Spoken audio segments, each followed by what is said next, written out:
Next POV, at mention. I was seeing red. I never wanted her to see my dark side, but those didn't give me much choice. They dared to get their filthy hands on what belongs to me.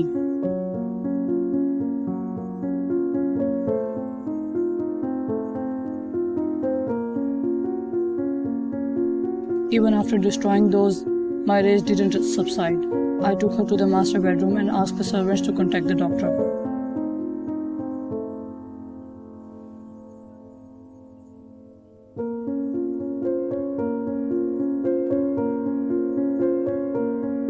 If she doesn't wake up, I think I need to call an ambulance for myself as well.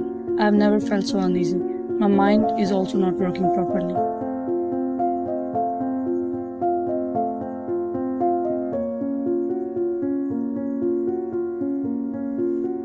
Will she be normal after waking up? What will be her reaction now that she sees my ruthless side already?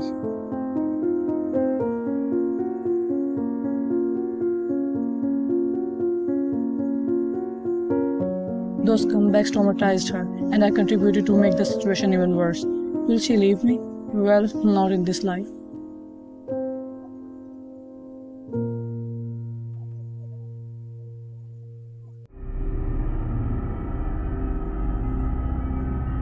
The doctor arrived, greeted me and began to examine her while I sat beside her, staring blankly at her face.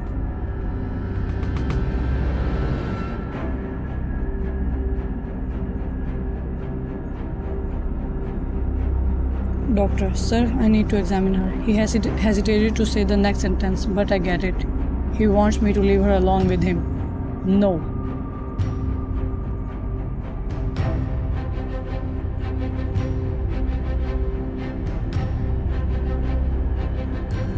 Ty, what's there that you can see but I can't? I said, my expression turned dark. I really want to unlive this peasant right now. Soon I smirked, looking at his pathetic, shivering self.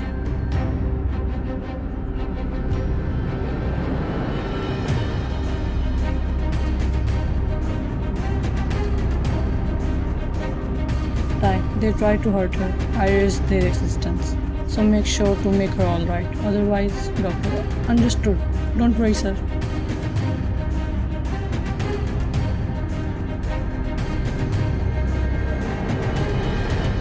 While being in his limits with my lady, he began checking her in front of me. Doctor, she'll be fine. I've treated her bruises. However, you must be cautious with her mental health. I've prescribed some anti-stress medicines.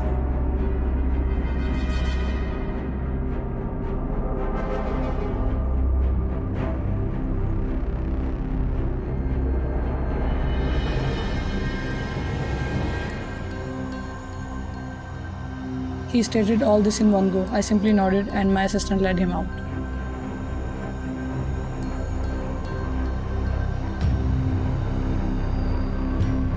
Ty, princess, wake up. Do whatever you want, but don't punish me like that, I muttered as I took her hand in mine.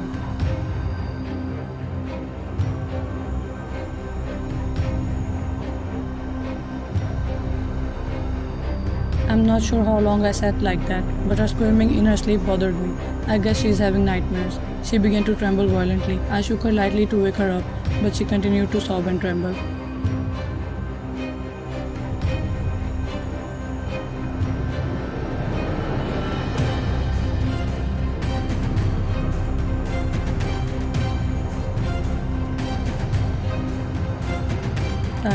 It's just a dream, wake up.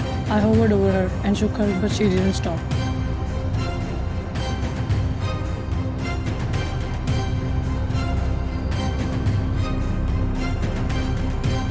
Ty, no one can hurt you while I am around, I promise.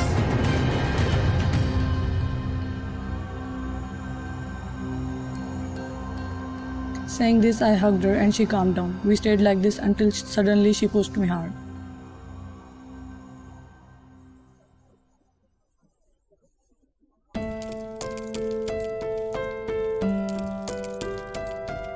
Wine POV.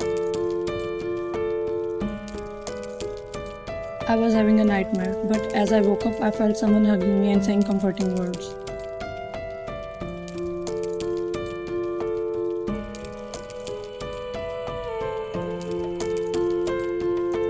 I calmed down, but when I realized I was in Kim's embrace, I started having flashbacks of those men, followed by him unliving them.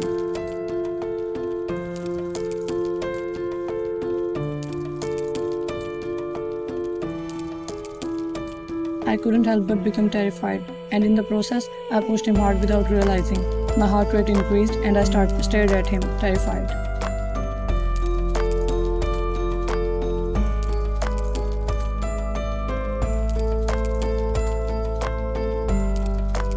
He tried to touch me, but I flinched and tried to shift back. But my back came in contact with the headboard of the bed. I was shivering violently.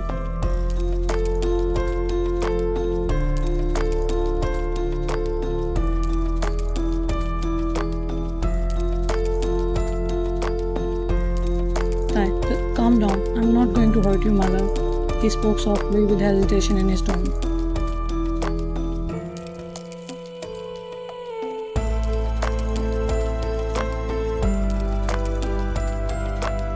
I just stared at him with my eyes wide open, trying to calm my nerves down, but nothing worked. Ty, take some deep breaths, baby. You are a strong girl, my strong girl.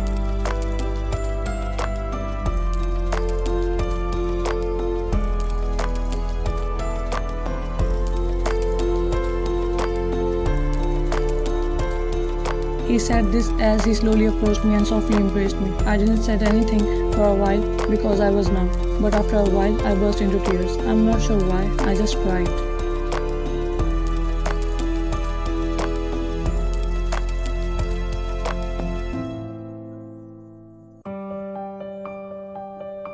I cried as hard as I could for as long as I could, but he didn't say anything, but held me as if his lives depended on it.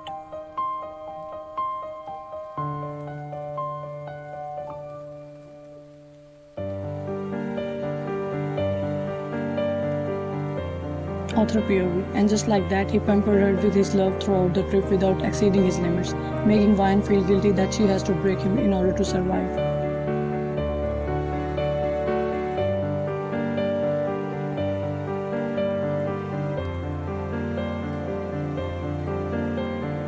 Despite her guilt, their fate had already been decided. They have to be ruined in one way or another.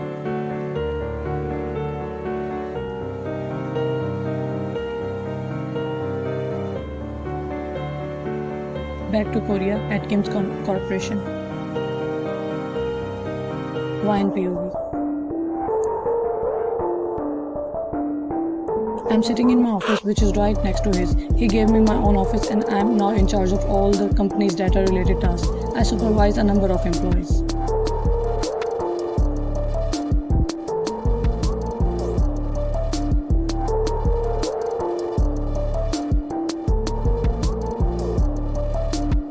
In other words, I got promotion. This man is really blind in love. I called one of our employees in my office and launched my perfect plan to get my hands on that confidential file.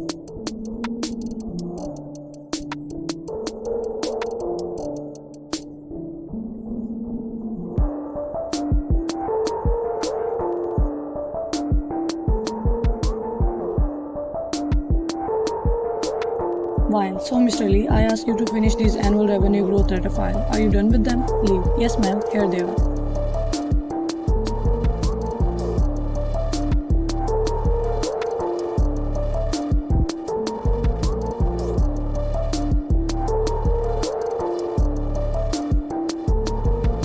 He handed me the files and I thanked him before dismissing him.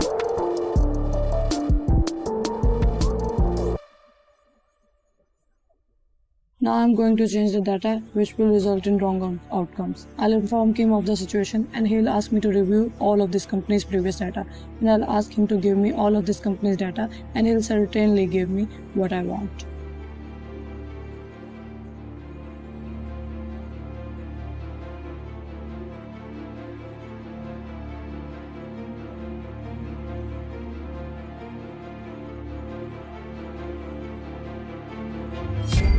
And then bam, I'll get this company critical data and hand it over to my boss so he can give it to his opponents and let them do whatever they want with it. Mission accomplished.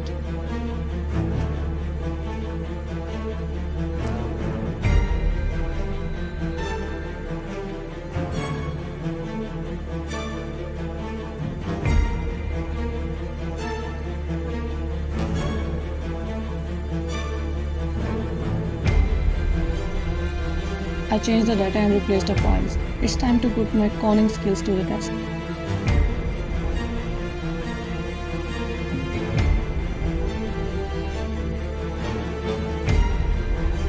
I went to Kim's office and knocked. When I heard his response, I took a deep breath and walked in.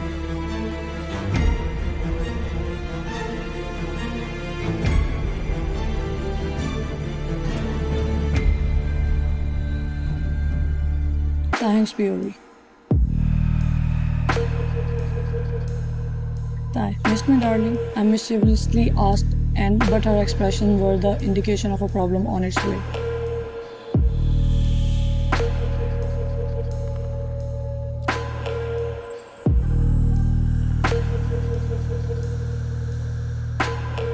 Yumi, there is error in data.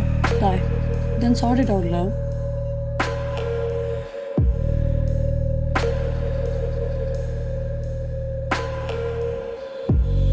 Yumi, not a small one, but a very large one. It has impact on the result of annual revenue growth, which has an impact on this company's sales.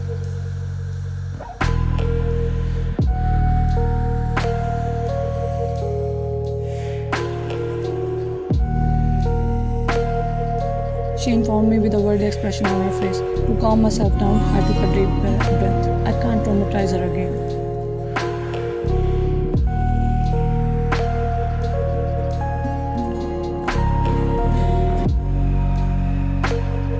Tai, who made the error?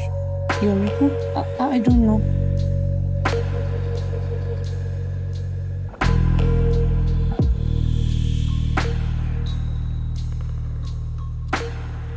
Tai, name them, Yumi.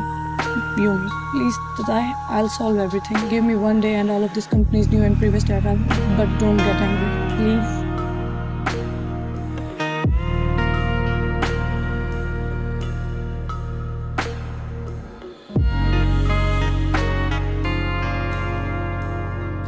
Tai, why are you taking the blame? It's not your fault. Then why are you stopping me from reacting?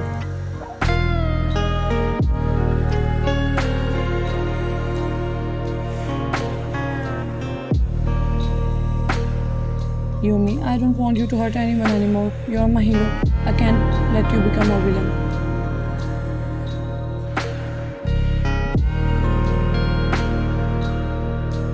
She said softly while staring back at me, making me forget about the rest of the world. Am I really her hero?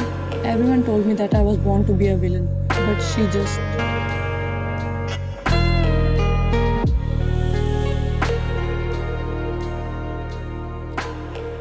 Tai, okay then, take Jimin's and Jungkook's help. Yumi, no, I'll do it on my own. They are also involved in the Min's project. I don't want them to overlook it.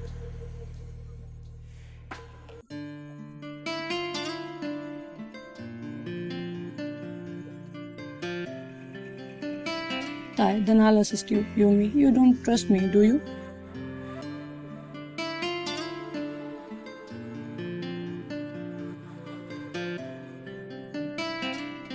Tai, no, love. Why won't I trust you? I trust you with my life. I just don't want you to be stressed out. It's not good for your health.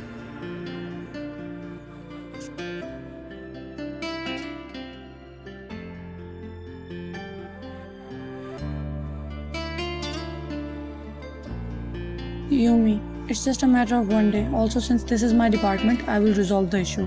I chuckled at her cuteness and passion as he said it with a pout.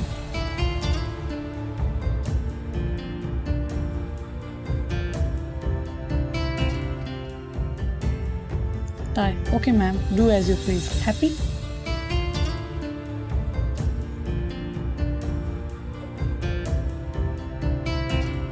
Yumi, very much. I'll show you that I'm capable of things you couldn't even imagine in your wildest dreams.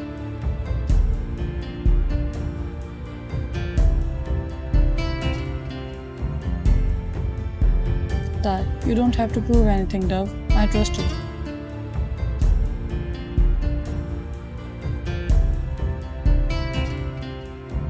Yumi, okay Mr. Kim, I shall take my leave now, she said, trying to be professional, and I just laughed at her cuteness.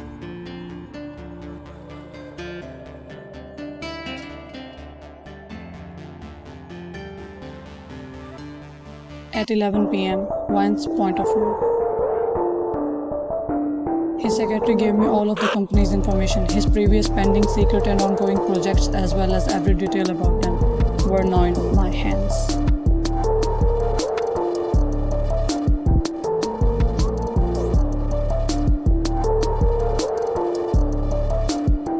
I have already gathered all of the critical confidential information and saved it in a separate file.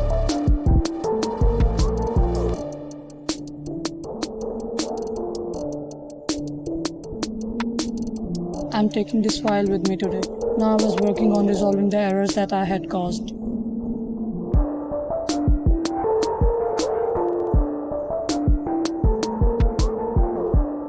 Kim walked into my office just as I was about to finish my work.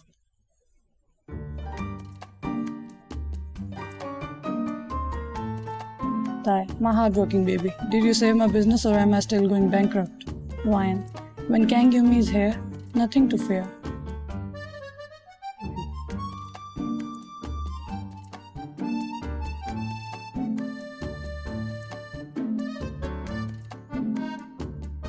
I responded while flexing, and he gave me his famous boxy smile, which had an effect on me.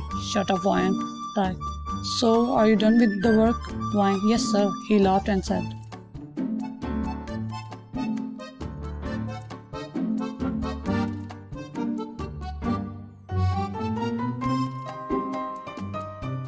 Tai, let's go then. Ryan, where?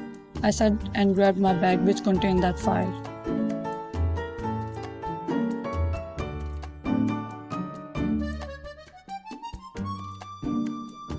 Tai, I could take you on our honeymoon right now, but you aren't ready. So for now, we'll just eat and then I'll drop you off at your apartment. I simply laughed and went out with him while holding his hand.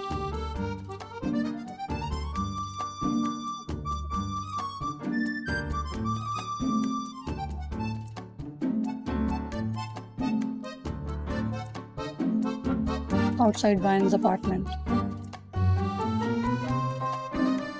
We exited his car and I bid him goodbye before turning to go inside, but he stopped me by holding my wrist.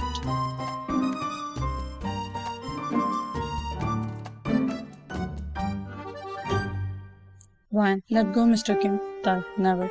Ryan, please. Tai, I don't want to.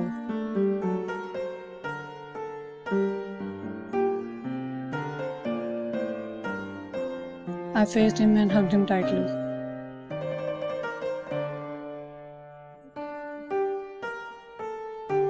Tai, why are you hugging me like it's our last one? He said this as he hugged me back.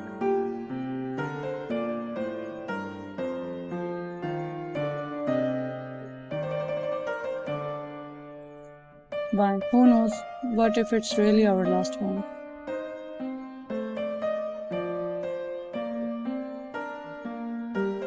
Tai, I promise I'm not dying today, and there won't be anything like last one until I die. I promise.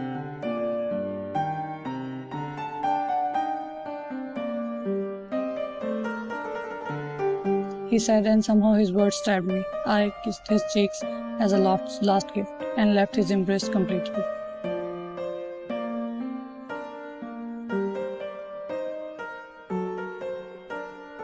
Tai, whoa, you really need rest, he stated while being in shock. We both shared one last laugh before parting ways, but he said from behind.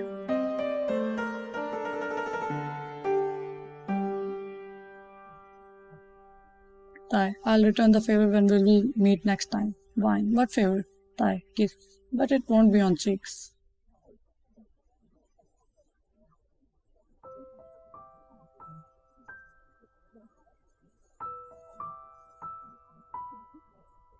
I blushed and turned to go inside while he sat in his car and drove away, far away from me.